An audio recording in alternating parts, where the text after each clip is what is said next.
Today's episode is also brought to you by flitterweb.com. It's the index of the internet and is now full of great reviews for the history of Byzantium. Thank you so much for the kind words. Check out how wonderful I am at flitterweb.com.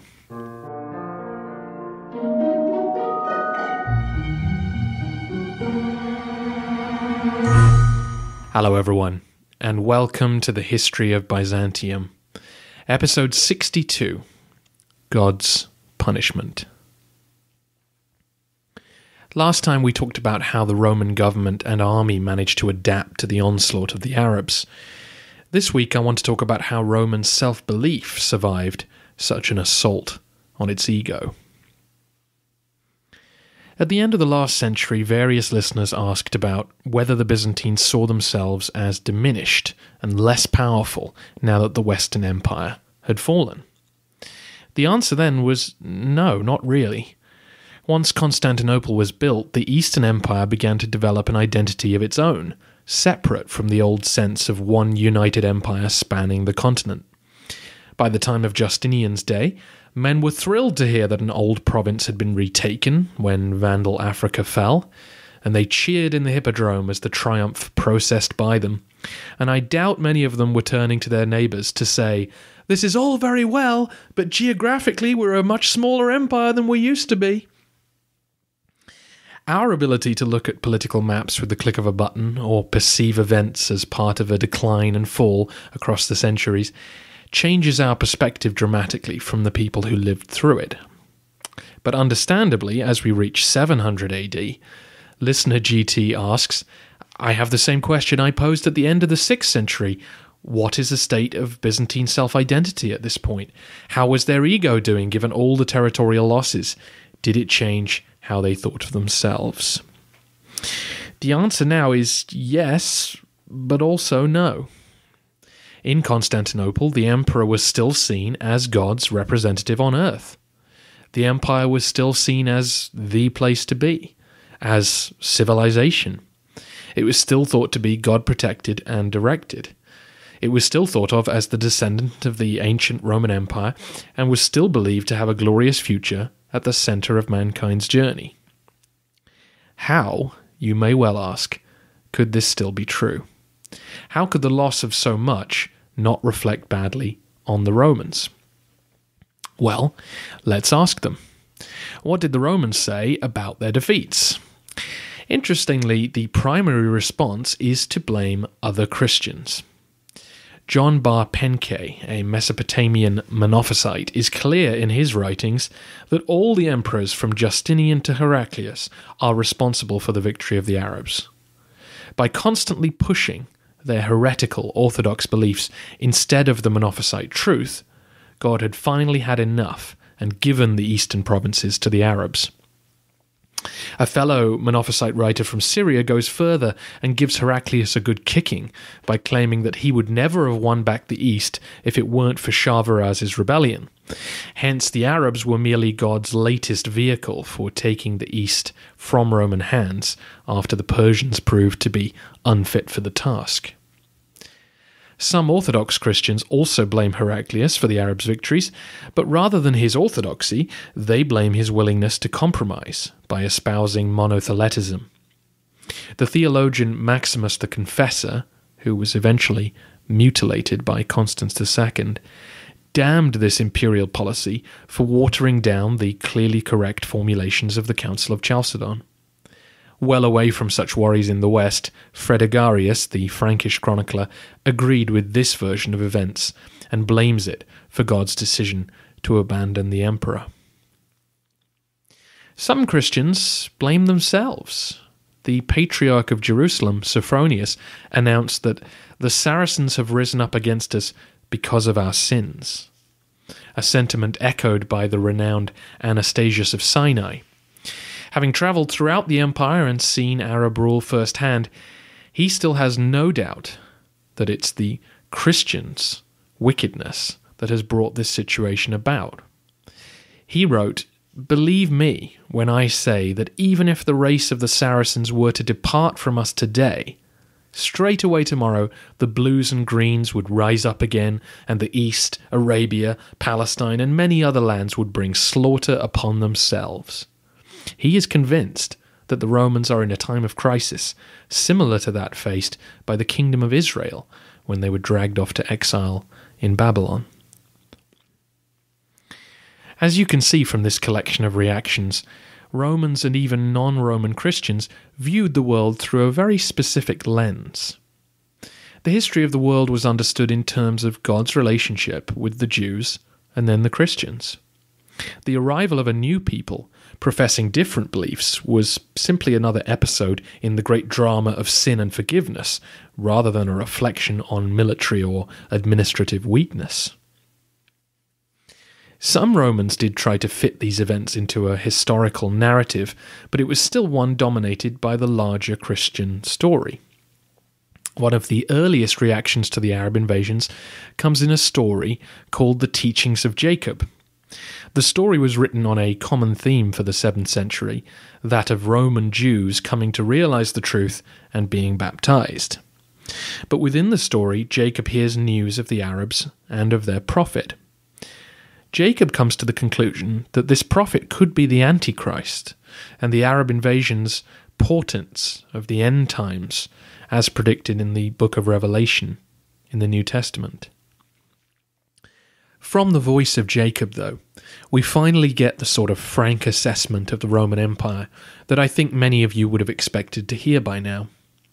One of the characters says, "The territory of the Romans extended up to our days from Scotland, Britain, Spain, Francia, Italy, Greece, and Thrace, as far as Antioch, Syria, Persia, and the entire East.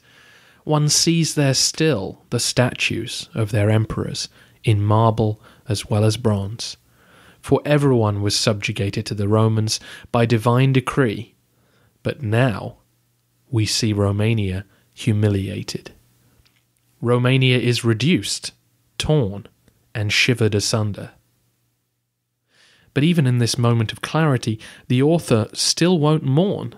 Another character responds, "Even if it is diminished a little, we hope that it will rise again." That sense that no matter how far the empire had fallen, it would rise again, permeated the apocalyptic writings of Christians for centuries to come. A story attributed to St. Andrew the Fool predicted that soon the Saracens would be brought low for their impiety.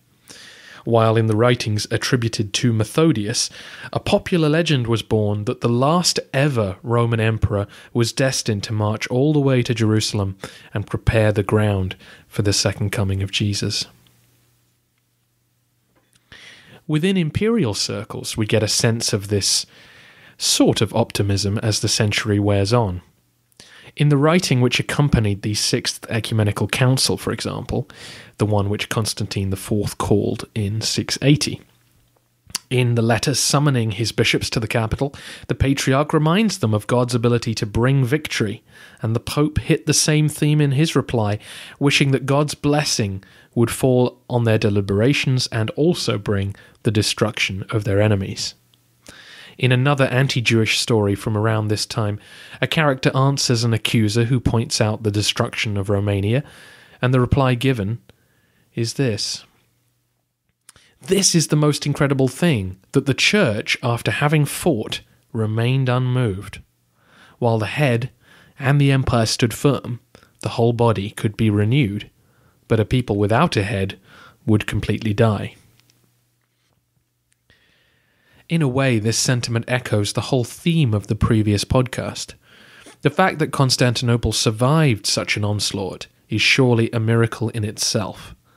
The empire's continued existence points to God's favour. He may have punished the Roman people for now, but it was all part of a larger plan. This note of hope will be hit again when the capital survives the great siege of 717. The Byzantines were so convinced of their Christian worldview that even such a calamity as the Arab invasions couldn't shake their beliefs. Aiding them in this mindset was the fact that the Arabs did not emerge from the desert proclaiming a fully formed new religion. As I went into in detail in the Origins of Islam Sale episode, the Arab conquests happened so fast that many of the conquerors would only slowly come to appreciate their new system of beliefs and in which ways it differed from those of the Christians and the Jews. This is not a radical statement. Many men in the conquering armies were illiterate and had been Christians or Jews or pagans all of their life, swept up in the excitement of their victories and spread out across hundreds of miles of territory. It's no surprise that it took many decades for a fully Islamic religion to be articulated and understood. We can see this clearly from the writings of the Romans. The great Syrian theologian John of Damascus, who wrote in the early 700s, described the beliefs of the Arabs as merely another Christian heresy, while Anastasius of Sinai describes his debates with the Arabs in Christian terms. He knows that they don't believe Jesus was the Son of God and that they find that idea to be abhorrent, but he doesn't describe their beliefs as being clearly different to his own. Even in the 900s, Nicephorus wrote his history without referring to Islam at all, simply calling the Arabs pagans. Theophanes does go into more detail, but mocks the elements of Muhammad's biography that have filtered through to him. This is such an important thing to understand about the Arab invasions. Today, our perspective on Islam is so coloured by the Crusades, or the fact that we're taught in school how each religion is defined. It would be easy to project backwards and imagine that the Romans were horrified by this clearly defined alien culture smashing against it. But the reality was the Romans didn't recognize the Arabs as all that different from themselves. Of course they called them barbarians and pagans, just as they did all foreign peoples. But the reason Christians could go on acting as if Islam didn't exist is because the Arabs professed a faith that came from the same thought world. The Arabs would talk about Abraham and Isaac, Moses and Jesus. Throughout the 7th century, they seemed to possess the same basic understanding of the universe as everyone else. Therefore, the Romans understood their defeat as God's punishment, rather than as evidence that he didn't exist, or worse, that Muhammad had superseded Jesus. The thinness of the Arab conquest also aided this point of view. As we've talked about already, the settled populations far outnumbered the Bedouin armies of Arabia, so it didn't seem to the Byzantines or the conquered peoples that too much had changed. It wasn't until the 700s that the first truly impressive mosques appeared and began to change the cityscape of Damascus or Jerusalem. And because the Arab armies lived in brand new garrison towns, the Christians in the former Byzantine territories were able to carry on their lives much as they had done before. Patriarchs still led their communities and appointed bishops and clergy to run the churches. Pilgrims still crossed the border to visit Jerusalem. The Chalcedonian churchmen within the Caliphate still received news from the Roman Empire.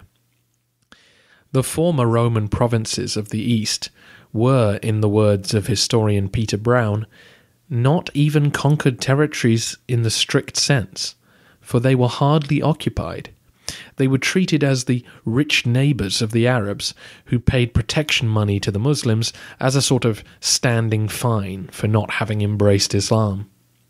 In the words of one of the conquerors, these provinces were a garden protected by our spears.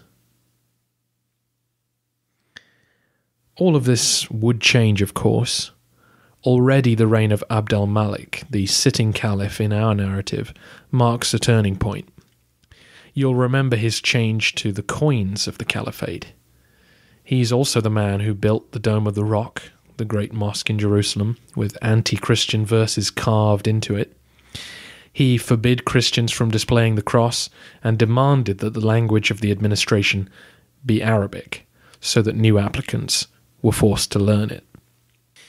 But that is for another century.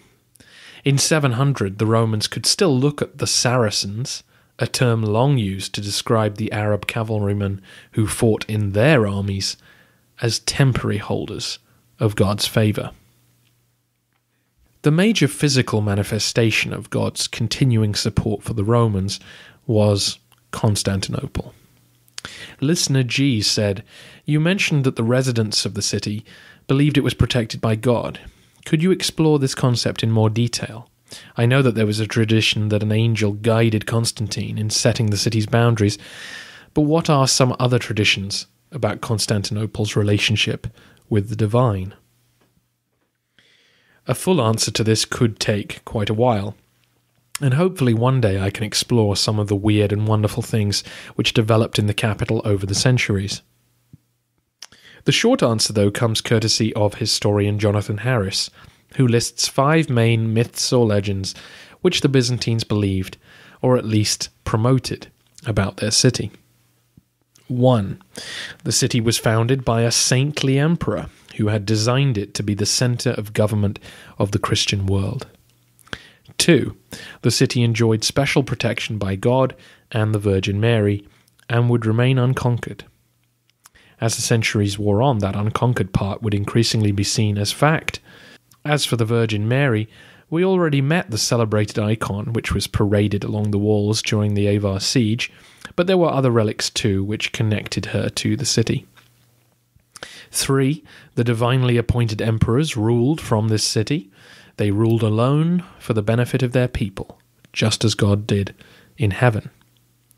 4. The city was a holy place, like Rome or Jerusalem. Not only was it divinely founded and consecrated, but its churches were full of relics and the bones of saints, together with the parts of the true cross that Heraclius had brought home. And 5. Its wealth reflected divine favour and made it greater than any other city in the world.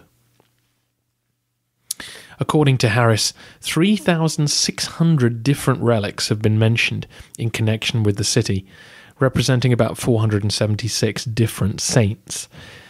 The belief that prayers offered in front of these relics had extra power, or could actually cure diseases, was common. Over time, even mundane parts of the city could become imbued with mystical significance. For example, the pillars and the door bolts of the Hagia Sophia were eventually thought to be able to fix certain ailments. As the centuries wear on, the ancientness of Constantinople, the fact that it had never been sacked, and the fact that it was so huge compared to everything around it, would give it an aura that was hard to ignore. The church, just like the government and the army, benefited hugely from Constantinople's survival. The patriarch could continue to appoint his bishops and send out orders from a safe position. It sounds cold to say, but even if your local church was destroyed or your local priest killed in one of the Persian or Arab raids, they could be replaced. Local bishops remained key figures in their areas, and there would always be new recruits because the church had wealth to offer. The continuation of an Orthodox communion directed from Constantinople was another factor in making sure that the beleaguered people of Anatolia still identified with the empire. Without this shared faith, and with the relentless raids of the Arabs, some might have come to identify the government with heavy taxation in exchange for no security. Despite the heavy focus today on Christian faith, we should remember that people are always just people. Identifying yourself heavily with the message of Jesus does not necessarily mean your behavior can match his. You may remember that Justinian II's ecumenical council was concerned with updating church laws. From its enactments, we learn about all the behavior going on out in the provinces which the bishops were concerned about. Predictable concerns such as gambling, adultery, and pornography were once again outlawed, and thank goodness they wiped all of that out. But more specifically, plenty of ancient pagan traditions were still going on. The Feast of the Kalends was celebrated out in the countryside. Lewd dancing and cross-dressing still took place at weddings and other occasions. Farmers still invoked Dionysus when gathering in grapes for wine. Men and women still bought amulets and other lucky charms to wear. The less than virtuous practices of some clergymen are also revealed. Restrictions were enacted against harbouring women in one's home, lending money to local businesses, and staying at wedding receptions after performing their official duties. Monks were forbidden from growing their hair back or changing out of their robes, as apparently some were doing both so they could sneak off for some fun in their spare time. As God-fearing as people were, and as dramatic a time in which they lived, we shouldn't forget that life for most people remained what life always is. We'll finish today with a couple of listener questions. Listener CB asked, what happened to the patriarchs in the East when their cities fell to the Caliphate? Did they flee or stay and switch political allegiance? As you now know, they stayed where they were and continued to serve as the leading men of their community. This was particularly true in an isolated place like Egypt, where the Monophysite patriarch really did speak for almost all of his countrymen. The situation was more complicated in Syria, where there was a patriarch for both Monophysites and the Orthodox. Under some caliphs, the patriarchs loyal to the emperor were allowed to operate freely, and at other times they were suppressed. Generally, the Monophysites were allowed more freedom. In terms of switching sides, it's worth saying that almost everyone who remained in the Caliphate essentially switched sides, in that they began to cooperate with the Arabs. We do hear of occasional uprisings, like the Matraïtes, but they are rare. And it was also somewhat rare at this stage for people to convert to Islam. As we discussed earlier, as life was continuing much as it had, there wasn't much sense for many that they were switching sides and working against the empire. It's an interesting case for those who did serve in official capacities for the Muslims. We've already looked at the sailors who built and manned Muawiyah's fleet, and there were also many Christian soldiers who joined the ranks of the army and went happily plundering through imperial territory. To me, this suggests that they didn't think they were marching with enemies of their faith. They saw the new conquerors as no imminent threat to their faith, so they took the money and carried on. Most of the provincial administrators were Christians who were now collecting taxes for the Arabs. One example of this is Theophilus of Edessa, who in the late 700s worked as the court astrologer directly for the Caliph al-Mahdi. Theophilus was a Christian and wrote a history of the Middle East where he clearly champions people like Heraclius for their very obviously Christian victories. And yet he watches himself when describing the beliefs of his new masters. He only feels really confident criticizing their promises of carnal delights in paradise, something a moral Christian would understandably find distasteful. Listener AF asked about why the Byzantines didn't make a serious effort to reclaim the eastern provinces, given that their populations remained largely Christian for centuries. Hopefully you can see from the narrative that so far the empire is in no shape to finance that sort of campaign, let alone having enough recruits to do it. I think within that question there's also the issue of ideology. We talked about the Sixth Ecumenical Council, which Constantine IV used to abandon monotheletism. Though it hadn't been uniformly successful, that idea had made some progress toward bringing Monophysites and Chalcedonians together. Constantine could abandon it, though, because he could see the Monophysites would not be rejoining the empire anytime soon. And I know discussing Monophysites is not why most of you listen to this podcast, but the endless attempts of the emperors to find a compromise is the essence of the Roman Empire. The belief that the different peoples of the Mediterranean could be brought together under one government. By abandoning monotheletism, the Byzantines began the process of looking inward, seeing themselves as God's chosen people and perhaps forgetting that their cousins across the mountains were once a part of them. But then again, the story is far from over, and perhaps one day the Romans will look again on the eastern Mediterranean and consider if they can retake it. That's a good place to leave this episode as it sets up the next one nicely. Next week, you will hear an interview with David Gyllenhaal. whose PhD thesis is about how Byzantine self-identity was affected by the 7th century. After that episode, I will answer your final end-of-the-century questions, and then it's back to the narrative. If you're interested in learning more about the mysterious origins of Islam and the interaction between the early caliphs and the Romans, then think about buying the sale episode.